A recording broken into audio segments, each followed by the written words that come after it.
London Marathon recently and the Boston Marathon,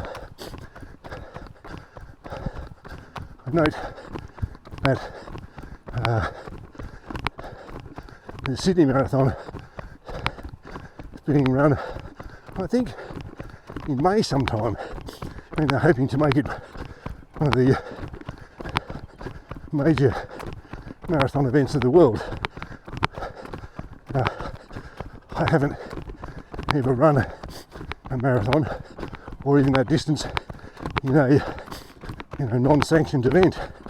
I've run half marathon distance a few times, and I think my best time is about 2 hours and 4.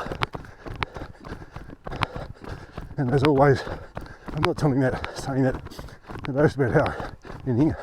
I'm just saying to give you some sort of context, perspective. I recognise there are people who run it much faster than I do, and obviously there'd be people behind me, and I say to all of them, of course, time is important. It's one of the things that you focus on when you're running, if you're running in an event like that, rather than just doing as I'm doing at the moment. But the very fact that you're out there doing it and having a go at it is the significant fact. And it doesn't matter how long it takes you to do it, or how long you've trained for it, or anything like that. It just matters that you're doing it and having a crack at it.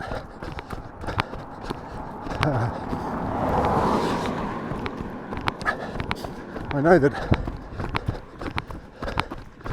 a half marathon distance can be quite demanding, so obviously running double that distance is even more demanding, and there will be people who at the top of their top marathon runners who do these events all the time, who train all the time, have lots of professional support and so on, and then it all comes down to what happens on that day when you're out there. And when you're out there can be thousands behind the barricades cheering, and water stations, whatever else there is along the way. But you're the person out there, and you're the person trying to run, and for some reason you might just have an off day, and you don't do as well as you thought you would, or you have a really great day and you do better than you thought you would. I see that at the Boston Marathon, the sure if he's Ethiopian or Kenyan guy, Kipchoge, he was expected to win because he's won something like 10 in a row, not 10 Boston marathons, 10 marathons in a row, and people just had him as the favourite and thought he would do well or would win. He did all the things that he normally does. Didn't vary his preparation in any way, or his training in any way.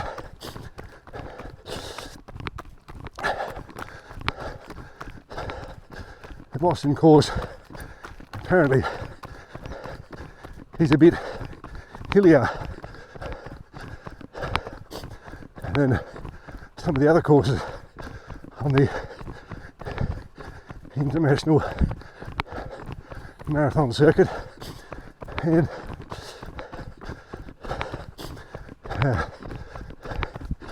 he finished in 6th place,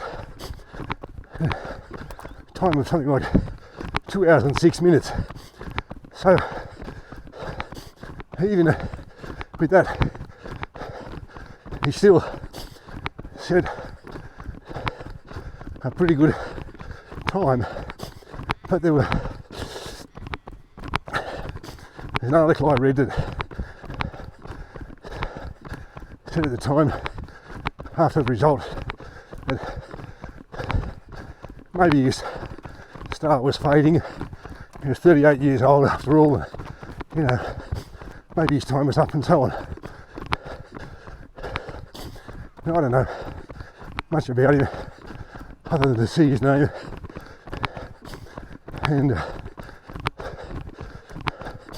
people post his result to Facebook or something like that, and it's being talked about as the greatest marathoner of all time, because I think one of the other international events, he ran it in something like 1 hour 59.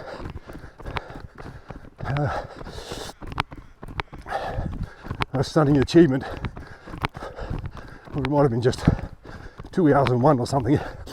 Certainly a stunning achievement for such a distance. And as I said,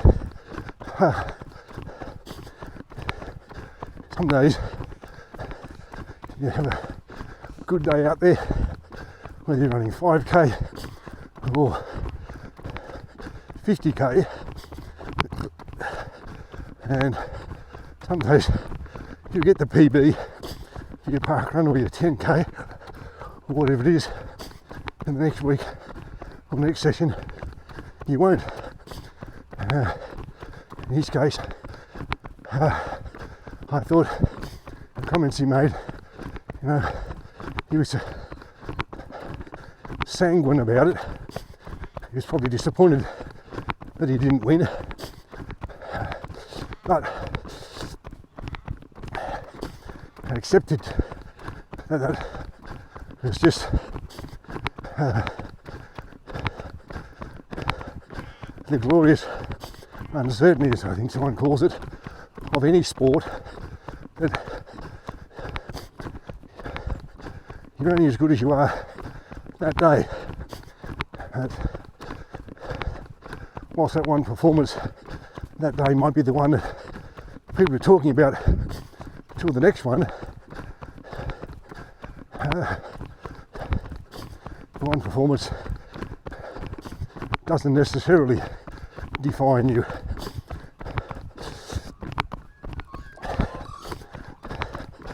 And I think, and I know I've talked about this in other running videos of mine, a big part of running, and I reckon a big part of running a marathon is the mental side. Yes, you have to train. Yes, you have to prepare. Yes, you have to have the physical attributes to be able to go that distance.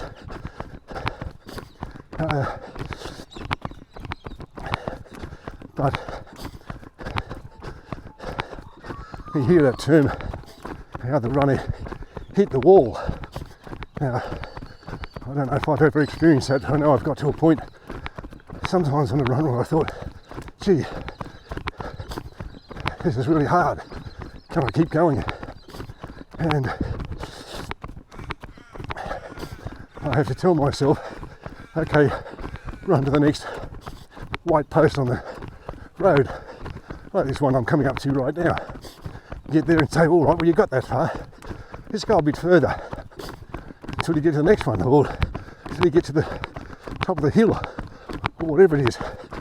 And I reckon the really top marathons like this fellow was talking about, Kipchoge, and others like him, I suspect that they have mind coaches or sports psychologists or somebody who gives them the techniques to, when they do hit the wall or do get to a point 30, 35 k's in or whatever it is, thinking, gee, is the finish line anywhere near here? I don't know if I can keep going or something. They can draw on those techniques and that inner mental strength and keep going and will themselves to keep going, put one foot in front of the other, one marker after the other, until they cross the finish line. And whilst I'm not going to be arrogant enough to compare myself to any of those people, I think that it's a similar process for all runners. Like I said earlier, I run this course a good few times, three or four times at least. But it was the actual get out of bed, put on your smelly old gear, and just get out there and start running. And once you get up that first little bit past Trinity College, you know you're going downhill all the way to the bridge. And then you've got a little rise up to the turn-off that you had. And then most of this is flat, but there's a little bit of up and down. Just talk yourself into it and have the mental strength and determination to get through either the course you've laid out or the time that you've said. You might say, well, I'm going to go running for an hour. I'm just going to see how far I can go in the hour. So don't be tempted to say, well, I said an hour, but I really meant 35 minutes or 40 minutes. Or I said 10k, but I'll just do 8 and tell myself it was 10 or whatever. One of the people that I talked to at local park run said to me that a few of her friends had said to her they wish they could do what she does.